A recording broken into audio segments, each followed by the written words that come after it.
Greetings, good morning, and happy Tea Time Tuesday, everyone. So good to see you. So glad you can join me. Welcome.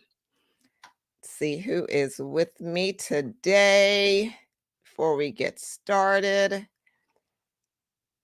Good morning. I think I see you, Sheila. Good morning. Good to see you. Good morning, Mark. Welcoming everyone. Good morning, Sir Ronald Williams. Good to see you online. I'm gonna sip my tea before we get started. Okay, I definitely need my cup of tea this morning. It's been going. Welcome, welcome. Come on in, everyone. Let's get started. So glad to see you after hopefully a wonderful Thanksgiving holiday weekend, hopefully filled with joy and love and family and laughter and some really good food. So if you're like me, you're just ready for some detoxing. I mean, I didn't go crazy, but I needed a detox. I need a detox right now. Good morning, Sheila, with your peppermint tea. Oh, that sounds good. I have to get me some peppermint tea. That sounds great. Hot chocolate, Mark. Oh, I love it. That sounds good this morning. Some hot chocolate on a cold day. All right. We see who else is joining us. Come on in as we start this journey on this Tea Time Tuesday. You know, as we are getting started, I just want to share, and just coming up with the topic. Let me say one thing that I just love when things come together. Like, when you're planning things or you're thinking about something and just all the elements come together. And here's what I mean. So last week on Friday, my son brought up this term fragile money mindedness in a conversation that we were having. And I'm like, ooh, I like that.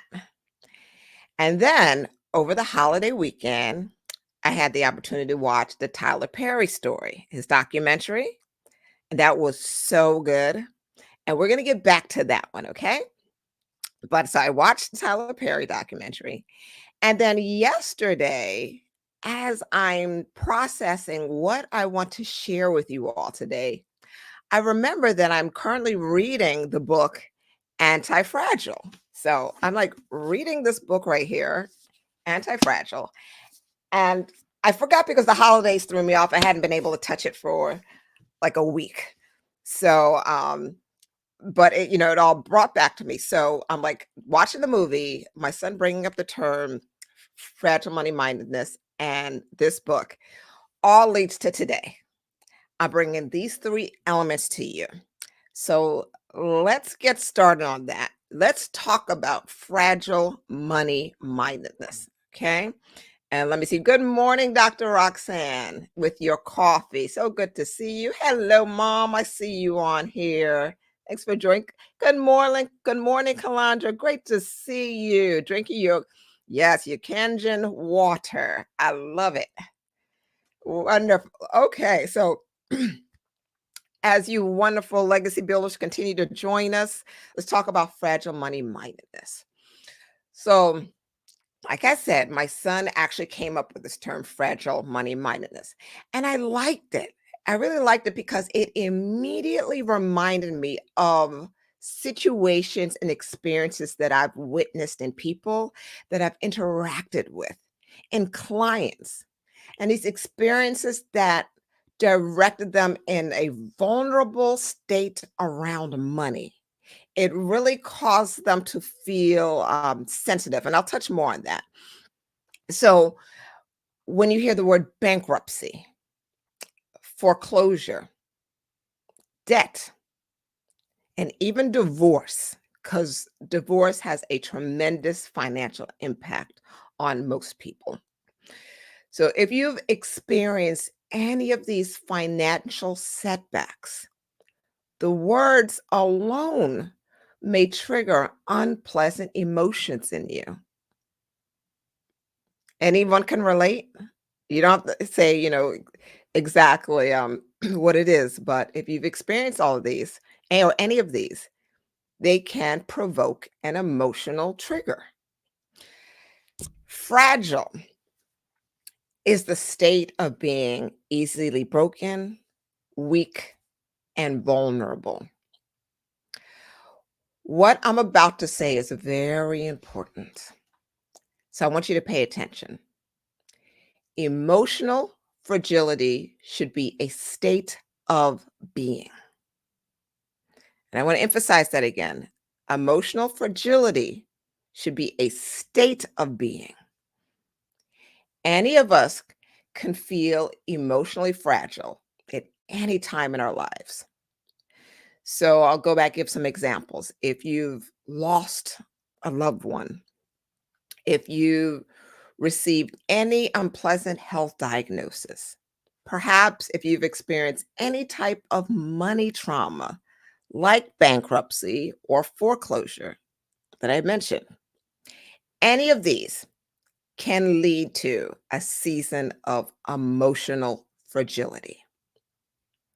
So I want to ask you, have you experienced a season of feeling just emotionally fragile?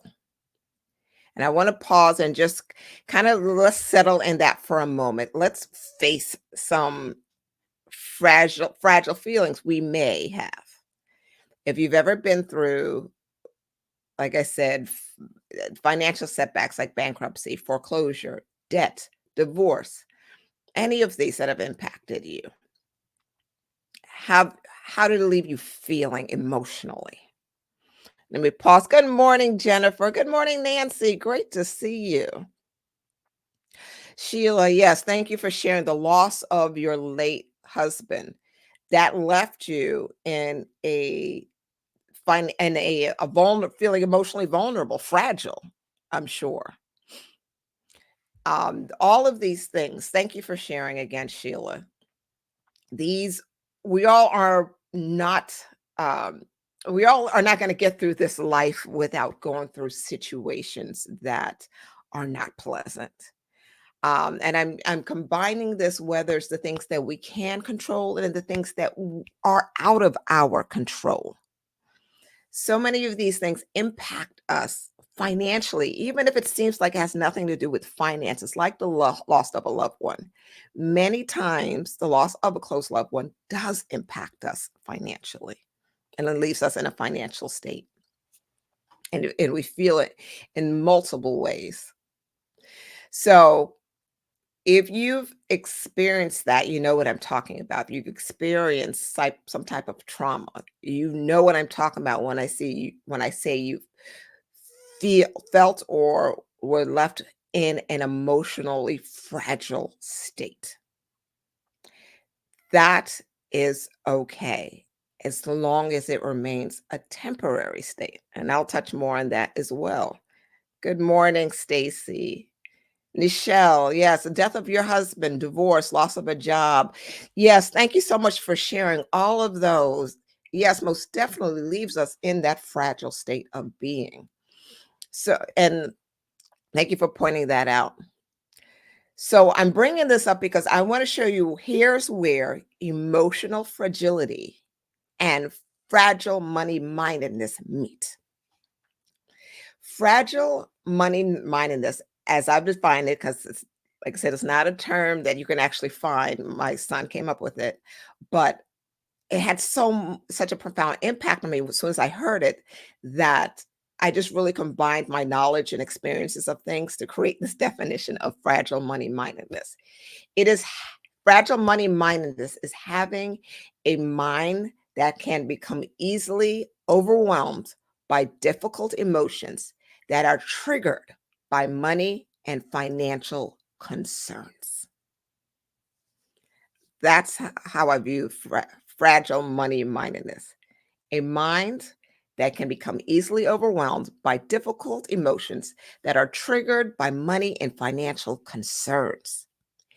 It shifts from becoming a state of being, a temporary situation, a season, to a way of being. See what I'm saying? The fragile mindset that I talked about earlier is a state of being. But once you switch over to fragile money mindedness, it becomes a way of being. It engulfs us, and it can have a severe impact on our ability to build legacy wealth. And that's why I'm bringing this up today, because it's always about awareness, right? Being aware of our feelings, being able to confront these experiences that we've had in the past and saying, okay, this is what I've been through, but this is not who I am. So fragile money mindedness starts with regret of our past financial setbacks, and then it stays there. It festers. So it starts with regret and it festers. It stays there due to the fear of uncertainty. Uncertainty can come with risk that you need to take. The uncertainty of not knowing the outcome, because the last time you did something, it didn't turn out so well, or the last time you traveled this path, this happened, or the last time, or I experienced this and it left me vulnerable.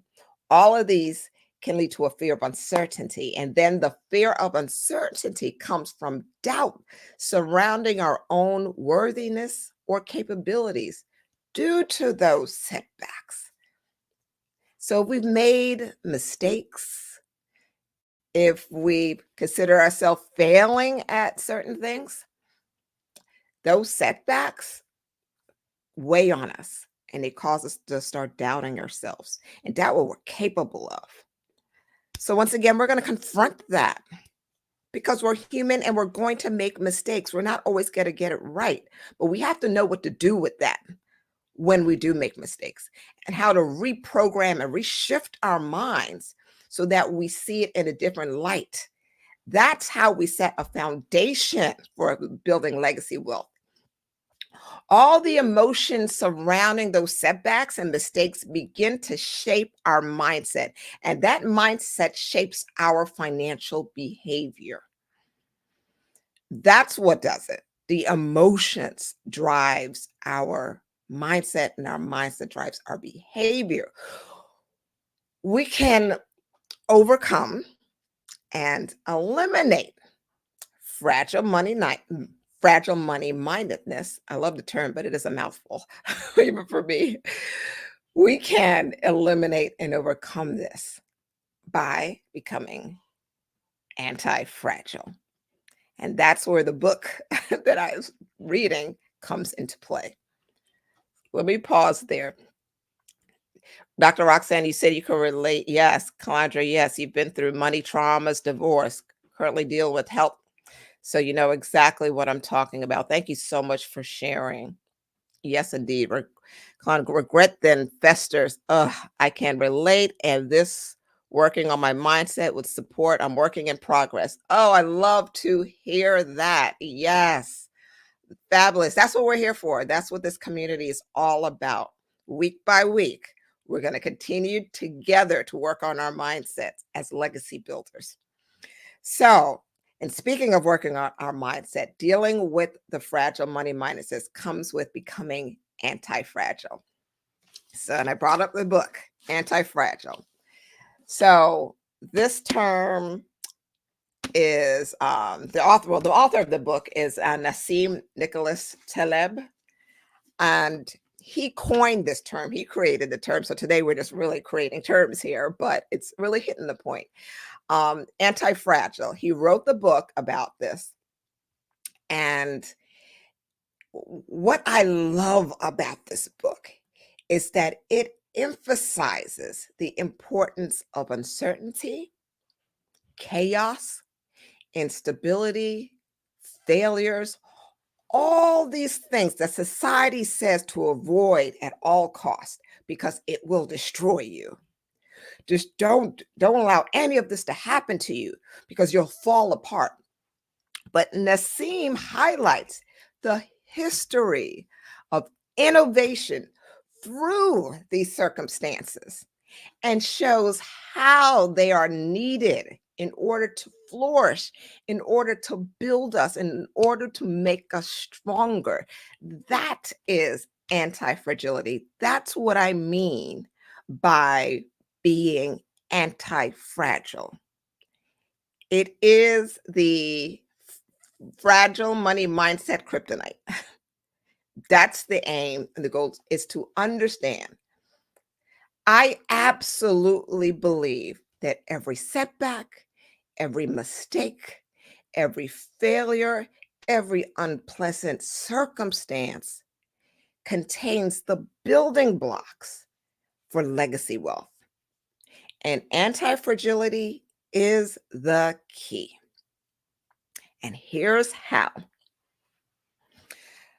Anti fragility breeds adaptability and innovation. And I know you all know what I'm talking about. If you've ever heard Willie Jolly's famous saying, a setback is just a setup for a comeback. We've heard this in so many different ways. If you've heard that, you know what I'm talking about. But knowing and embodying are two different things. Knowing and embracing is it's a difference, because knowing is in your head. Embracing and embodying comes through an action. And that's what I want to show you today. And I want to use Tyler Perry's story. So that's what brings me to Maxine's story, the Tyler Perry documentary that I mentioned at the start of this conversation that I watched, the three elements that came together for this conversation. So if you have, I want to know if you saw the documentary, Maxine's baby, the Tyler Perry story. Let me know in the chat. Did any of you see it? Am I the only one? You know, I'm always bringing you guys, some books, some documentary, some show I watch with some lessons. So let me know if anyone watched it with me. I definitely want to hear your feedback.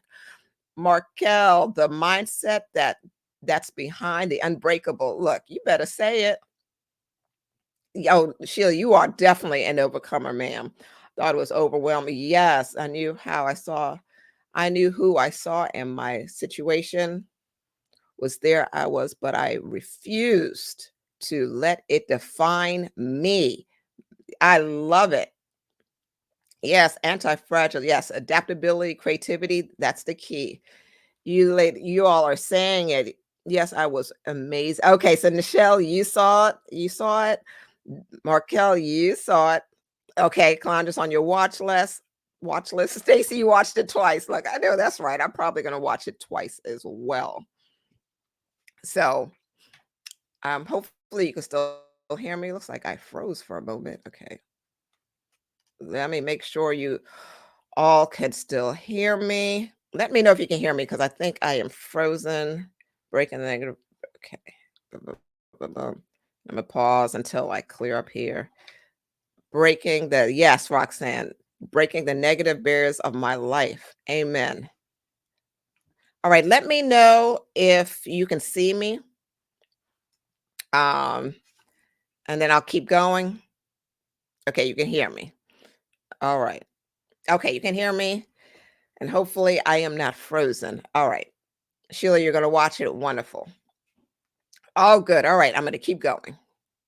So, many of us watched the Tyler Perry story. And like I said, it was amazing. So, for those who have seen it, you're going to know what I'm talking about. For those who have not, it's just going to give you, you're just going to be even more encouraged to watch it. All right. So let's look at this. Like I said, anti-fragility breeds adaptability and innovation, creativity, all that's involved with that.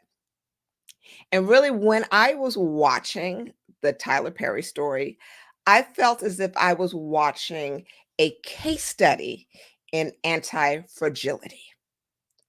It was remarkable to watch what he was going through and who he became because of it. Tyler shared the stories of childhood trauma that he endured. They were painful. It was so deeply saddening. And because was already reading this book, I was able to watch this from a very particular lens and perspective. There are so many people that experience childhood traumas, and those experiences shape their mindset in various ways, so many different ways. For Tyler Perry, his trauma shaped his mind in a way that made room for three things. And these are the three things that I pulled out of it. These are three things that are so important for building wealth. So, his experience shaped his mind in a way that made room for, as I mentioned, adaptability and innovation. All right. So, and I saw some of you wrote that. I want you to type that in the chat just so we're on the same page, adaptability and innovation. And I want to emphasize this. So just let me know you're with me. Adaptability and innovation. All right. And as you're typing that, because of what Tyler experienced as a child, he created a survival mechanism that helped him rather than hurt him. So he found ways to tap into his mind and create a world that was safe for him. And he saw it with such clarity. All right. It's so important that we remain aware of the survival mechanisms or the survival instincts that we develop as a result of the money traumas that we experience.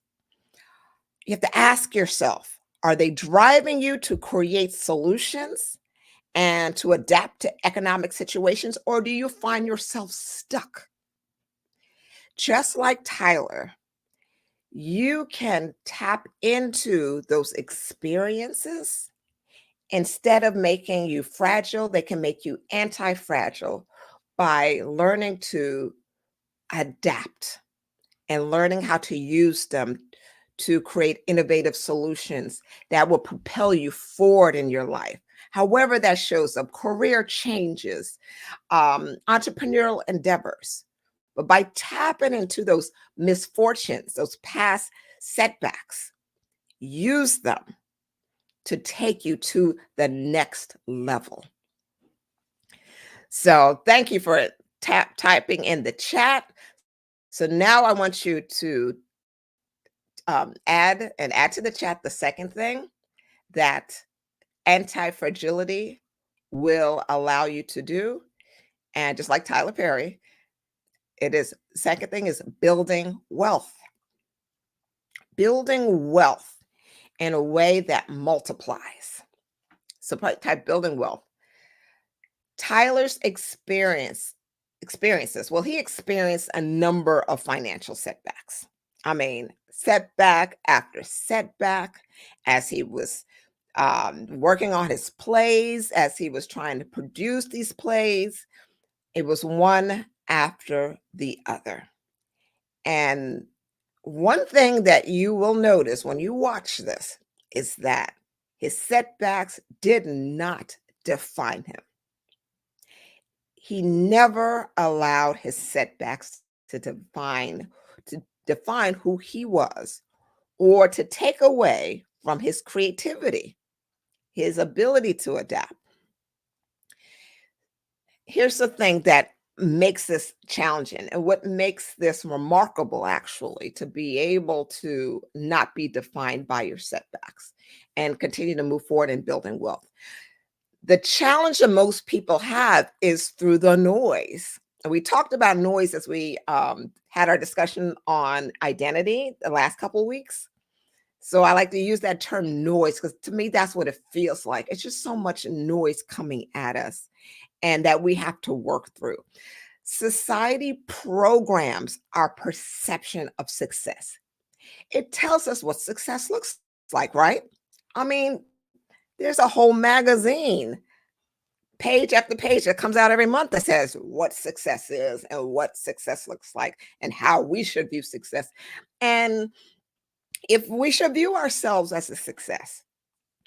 And just as society programs us about what success is, guess what it's also doing? It is also shaping our identity around financial failures, about money missteps.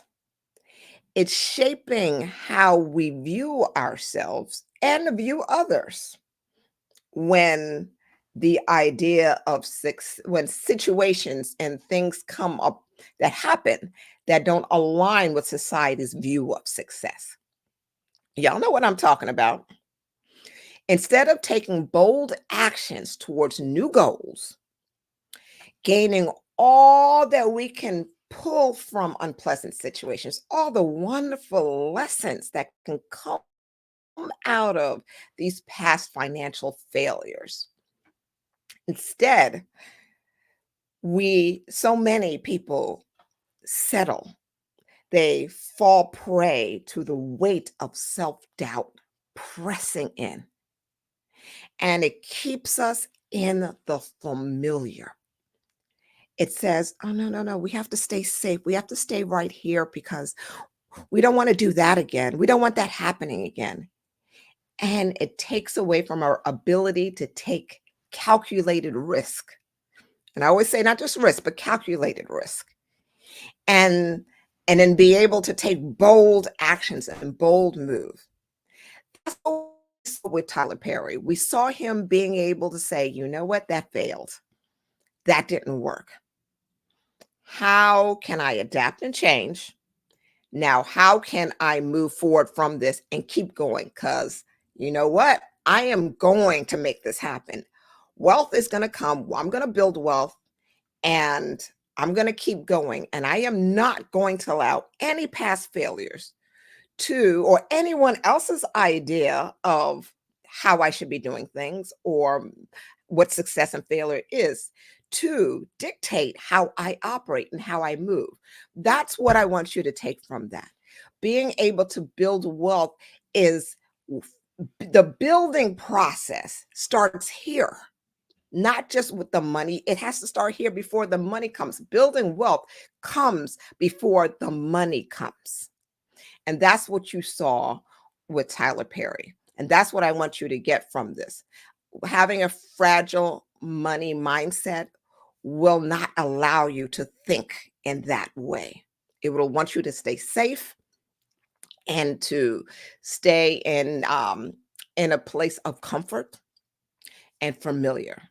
But I challenge you, build wealth in your mind and in the way you think and the way you know that you can do it against what society says, and most definitely against your own self-talk and self-doubt based off of past experiences. Okay, so building wealth.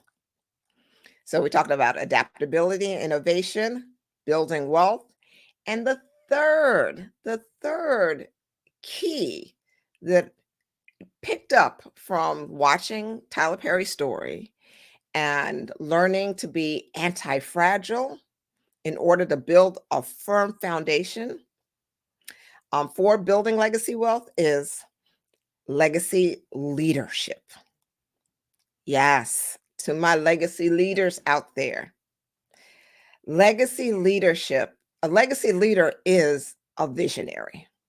And if there's one thing that Tyler Perry is a visionary.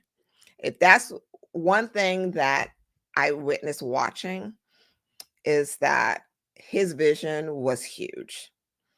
And building on the last 2 points, again, being innovative and adaptable to be able to move towards that vision and being able to overcome anyone else's opinions of him, anyone else's idea of success in order to be a visionary. Legacy leadership is how he operated. So y'all typing that in. I love it. So y'all know what to do. Legacy leadership is what I saw with Tyler. And it's so powerful in a way where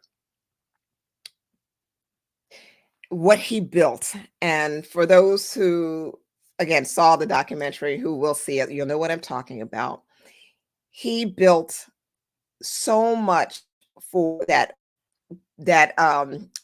what I'm trying to say is experience. He built so much that allowed people to experience his existence in a way that impacted the lives of others to also be visionaries, to also see more and to do more. If Tyler had settled in his failures, I want you to get this part. If Tyler had settled in his past financial failures, so many people would have missed out on what he would have been able to bring to the table. My man built the daggone table because of what he was able to come through. I'm talking about you, not just Tyler. I'm hope you're catching this with everything that I'm saying. I'm saying Tyler, but I just want you to replace your name because I want you to see yourself in everything that I'm talking about here. I've shared in a past tea time that I've been through bankruptcy. I've been through financial setbacks after setback and loss after loss. And I can say that with no shame, no guilt, because without that, I literally would not be here on camera talking to you right here in front of you, sharing what I share. Mark and I, my brother and I, would not be able to impact the lives that we're able to impact and to be here with you to lead the legacy that I was called to lead and to support you in leading the legacy that you are called to lead. We literally cannot afford to allow past financial mistakes to stop us from being the legacy leaders that we are created to be. Point blank, period. So I want to encourage you all with these points using Tyler's story so that you can see yourself. And I really want to challenge you to see yourself as the innovative person that you are, as the wealth builder that you are, and as the legacy leader that you are. I want you to remember moments and seasons of emotional fragility is okay. It is. But what we're striving for is anti-fragility. That's what we're striving for. And as anti-fragile beings, just like Tyler Perry, allow yourself and allow your setbacks to reinforce your purpose and position you as the legacy builder that you are. All right. So I hope, and I'm looking at these comments, I hope you are receiving and picking up what I'm putting down today. Staying safe. Yeah, stay. That's been your issue, staying safe. Thank you guys for sharing. Being the money comes. Yes. Kalandra, yes, building wealth comes before the money comes. Please remember that. Please. Thank you so much, everyone. I'm going to go back and read these comments and respond before we go, just to announce. So I want you guys to be the first to really be prepared. That Mark and I are so excited to bring back the Revealed Masterclass in January. So stay tuned. If you joined us in September or you weren't able to join us and you missed it, guess what? We're bringing it back in January. We're going to announce the dates. Registration is going to open up in this group first very soon by the end of this week. So keep an eye out. If you've been through it once, I encourage you to come back again because what repetition is what now? The key to mastery. Stay plugged in. Continue to be with us. Thank you for allowing me to have this conversation with you, for your valuable, valuable, valuable input. And I will see you next week for another Tea Time Tuesday. Guys, I absolutely love you all. Thank you so much for this great conversation. Keep a lookout for the masterclass, and I will talk to you all soon. See you next time.